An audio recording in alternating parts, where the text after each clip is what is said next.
Le surf m'a apporté autre chose, la liberté, l'humilité face aux éléments et cette envie irrépressible de voyage et d'aventure.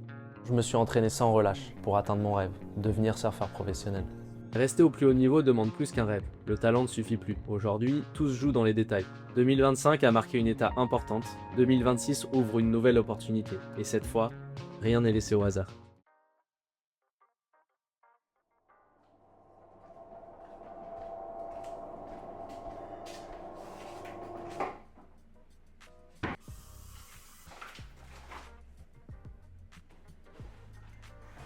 Tous les matins, c'est un peu la même routine. Quand je mange salé, c'est vraiment omelette, œuf au plat ou des choses comme ça, ou juste œuf brouillé. Ouais, j'aime bien salé, un petit demi-avocat avec, une ou deux tranches de pain, généralement je le fais moi-même. J'ai quelques fruits aussi, j'essaie d'avoir des fruits de saison. Là, il y a les premières fraises. Après, j'aime bien aussi de temps en temps un petit peu de céréales complètes, style muesli, etc. Mais globalement, je suis quand même plus sur des œufs. Ça me tient en fait beaucoup plus longtemps dans la matinée et surtout quand j'ai des entraînements qui arrivent. Et hop là, on rajoute un tout petit peu de miel, le miel de la maison. En fait, j'ai toujours été ultra curieux de nature et je pense que ça s'est vraiment traduit dans ma carrière par le fait de vraiment toujours essayer d'atteindre l'excellence et surtout l'efficacité dans tout ce que je faisais. Et du coup, le fait de ne pas avoir fait partie des meilleurs étant jeune, ça m'a clairement poussé à faire des choix différents qui se sont avérés au final payants sur le long terme. Et donc la nutrition en a fait partie au même titre que l'hygiène de vie. Et en fait, j'ai commencé à cuisiner au moment où j'ai commencé à voyager et surtout grâce à des gens que j'ai rencontrés sur les voyages. Donc ça, c'est trop bien. Voilà, j'avais 18-20 ans quand j'ai commencé à voyager et j'ai appris de tout ça, de tous les voyages, toutes les cultures que j'ai pu rencontrer et surtout avec les potes en fait. Donc j'ai appris sur le tas et ça, c'est trop cool. Aujourd'hui, j'essaie de manger clean, varié et local le plus possible. Sinon, très peu de sucre raffiné, sans être extrême évidemment, parce que voilà, faut savoir se faire plaisir aussi de temps en temps. Avec le temps, du coup, j'ai compris que la nutrition et l'hygiène de vie, c'était vraiment une excellente base, mais que c'était clairement pas suffisant si je voulais vraiment atteindre le haut niveau. Du coup, j'ai cherché à essayer de progresser dans chaque domaine de la performance. Au niveau mental, franchement, les débuts sur les QS ont été vraiment hyper compliqués. J'ai vraiment le souvenir de faire 2-3 saisons à une petite dizaine de compètes par an et franchement, aucun résultat. C'était vraiment hyper frustrant. En fait, je voyais clairement que j'avais le niveau parce que je voyais un peu comment les autres surfaient aussi, mais j'avais vraiment cette sensation de ne pas réussir à mettre tout bout à bout pour vraiment produire un bon surf en série.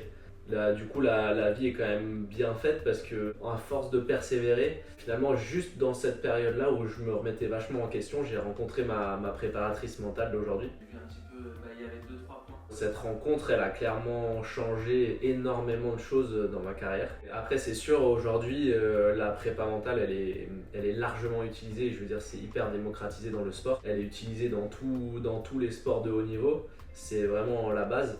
Mais c'est vrai que dans le surf, il y a 10 ans, c'était clairement pas du tout dans l'air du temps. Pourtant, c'est vraiment grâce au travail mental que j'ai réussi à réunir toutes les pièces du puzzle et me surprendre moi-même plus d'une fois en compète. Elle m'a aidé à clairement identifier mes forces et mes faiblesses, à poser des objectifs clairs, hyper important aussi. Mais le plus important, je pense que c'est vraiment de comprendre finalement l'environnement dont j'avais besoin pour performer. C'est jamais agréable d'aller chercher au plus profond de soi, de se remettre en question, d'affronter ses peurs ou ses blocages, mais c'est clairement là où tu progresses le plus.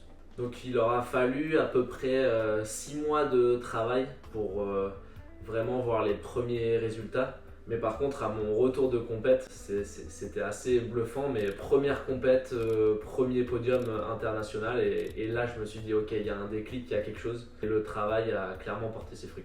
Aujourd'hui, on a fait un gros bout de chemin. On continue à travailler à distance, surtout par période, en pré-saison et avant-saison aussi.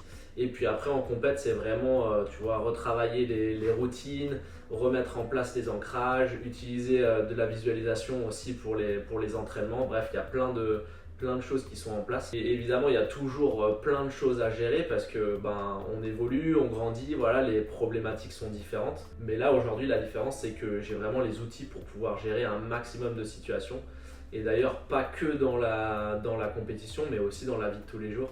Et finalement, le vrai plus, il est là, quoi.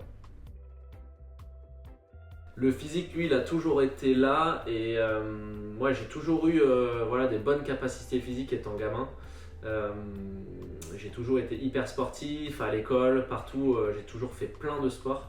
Et mes parents m'ont mis au judo quand j'étais vraiment petit. Je pense que ça a vraiment permis de me construire une bonne base physique et ça m'a appris des super valeurs sportives aussi. Après, quand je suis rentré au Pôle France, eh ben, j'ai continué finalement de développer ces qualités physiques-là. Et puis j'ai surtout aussi appris au fur et à mesure voilà, des coachs que j'ai pu rencontrer parce que j'ai toujours essayé de garder voilà, l'esprit assez ouvert et j'ai toujours aimé aussi aller m'entraîner à l'étranger avec des coachs dans des sports différents. Et ça, c'était vraiment cool, ça m'a vraiment bien formé, quoi. C'était une bonne expérience. Mais le cap, je pense qu'il est venu au moment où je me suis vraiment posé et je me suis dit, ok, si je veux atteindre mes objectifs sportifs et vraiment atteindre le haut niveau, bah là, il faut clairement que je m'entoure de spécialistes.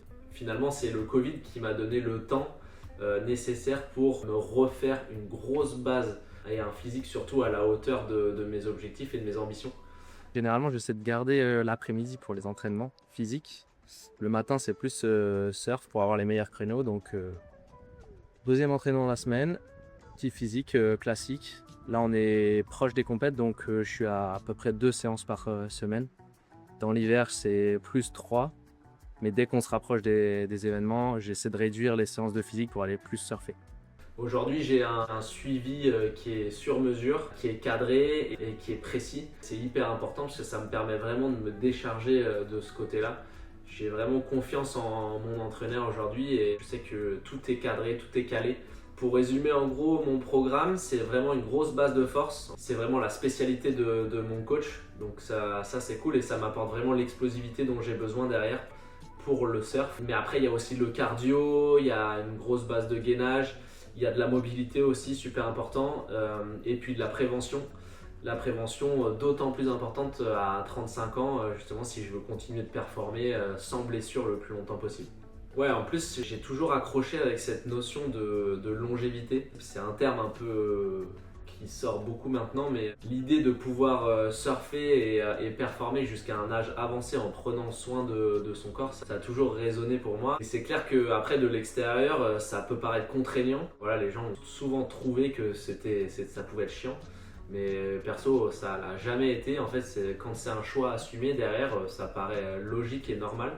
Au contraire, en fait, je trouve ça hyper motivant de se dire que en prenant soin de soi, en fait, on peut vraiment continuer à profiter un maximum de toutes les activités de la vie, même de tous les jours. Après, performer aussi, moi, c'est mon objectif perso, mais c'est trop bien si ça permet derrière de faire tout ce qu'on faisait à 30 ans, finalement, jusqu'à des âges vraiment plus avancés. En gros, si je devais faire un résumé des priorités pour moi, ce serait vraiment le sommeil en premier. Bon, après, voilà, il y a maintes et maintes études, on va pas rentrer là-dedans, mais je suis à peu près à 8-9 heures de sommeil. Et clairement, je me sens beaucoup mieux quand j'ai bien dormi. Ensuite, évidemment, la nutrition et l'hydratation. Et après, vraiment, il y a la récupération. La récupération optimisée, entre guillemets. J'ai l'impression pour les gens qui font du sport vraiment de façon intensive, c'est plus compliqué de prendre un peu de recul et prendre du repos plutôt que de se faire violence entre guillemets et de pousser dans ses retranchements. Pourtant, on sait que voilà, la récup c'est la moitié du travail. C'est là où justement ton corps s'habitue et se régénère pour progresser derrière. Ensuite, je suis suivi par un ostéo à l'année. On a une bonne relation de confiance, ça fait des années qu'il me suit et ça m'a vraiment permis de surmonter des blessures et puis de gérer des douleurs du quotidien et faire en sorte finalement que je sois au top physiquement pour pouvoir et m'entraîner et surfer et après partir en compète serein et à 100%. Je suis aussi adepte de tout ce qui est récup au niveau bain froid. Alors bain froid par période, sauna, cryo, voilà, massage, tout ça. On a la chance en plus d'avoir un super centre de récup assez à la pointe de la techno, juste à côté. Et ça c'est cool. Après tout ça, ça reste vraiment de l'optimisation. Finalement, c'est vraiment que dans le haut niveau où on va aller chercher ce 1% supplémentaire grâce à tout ça, mais c'est aussi le 1% qui peut faire une grosse différence. La technique, c'est un petit peu différent pour moi. En fait, on a commencé, mon père et moi, et mon père m'a accompagné vraiment au début en me filmant principalement.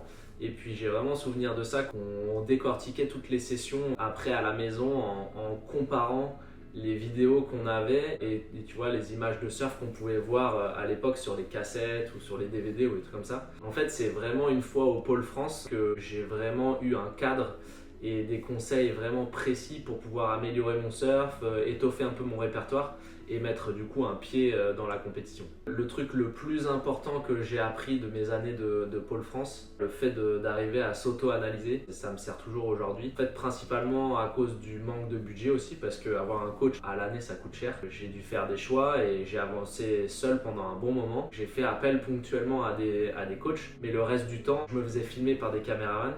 Et je regardais mes vidéos et j'arrivais à m'auto-analyser assez bien pour garder une évolution au niveau technique. Depuis 2025, j'ai la chance d'avoir un coach avec moi à l'année. Et ça, c'est cool parce que c'est après beaucoup d'années sans personne, en fait, c'est chouette. Ça donne vraiment des perspectives d'évolution. Même à 35 ans, j'ai vraiment des bonnes pistes de progression. Donc ça, c'est hyper rafraîchissant. Donc ouais, beaucoup d'échanges, beaucoup de discussions pour justement faire évoluer mon surf, alors spécifiquement pour la compétition, donc c'est un petit peu particulier, on essaie de coller aux critères de jugement un maximum, mais c'est aussi essayer de rendre mon surf le plus fiable possible pendant les compètes. Et surtout parce que le niveau a clairement énormément augmenté par rapport à il y a 10 ans quand j'ai commencé les compétitions, donc l'idée c'est de continuellement s'adapter pour rester dans le game avec tous les jeunes qui fracassent aujourd'hui. Donc ouais, aujourd'hui l'idée c'est de pousser tous les curseurs au maximum, de mettre vraiment toutes les chances de mon côté et de continuer d'avancer avec ma petite équipe et voir jusqu'où on peut aller. Le surf c'est un sport individuel, ça c'est clair, c'est toi qui surfes, c'est toi qui es sur la vague. Mais au final tout ce qu'il y a autour ça se construit rarement seul. Finalement, s'entourer des bonnes personnes, je pense que c'est peut-être la chose la plus importante que j'ai compris dans ma carrière. Et il reste évidemment le combat contre soi-même et c'est sûrement le plus challengeant, mais c'est aussi ce qui fait la beauté du sport. Après c'est un peu cliché, mais et j'adore cette phrase qui dit que voilà, plus le défi est grand, plus le chemin est difficile et plus le résultat a de valeur.